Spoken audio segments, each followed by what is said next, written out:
Saya ambil satu hari, satu sesi saja. Satu sesi saja. Saya ambil sebenarnya saya tak ada apa-apa concern sangatlah, saja nak try produk baru kan.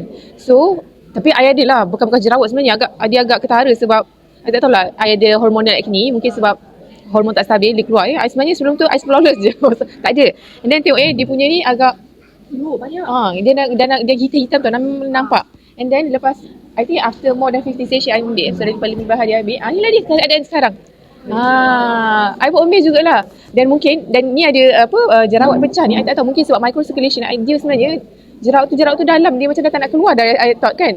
Tapi semalam tiba-tiba dia macam berair, lepas tu bila tekan sikit dia keluar. So basically dia macam membantu untuk keluarkan segala apa yang ada dekat dalam ni lah. Other than that, I makan Collagen Plus ni, I rasa badan I lebih sihat kot.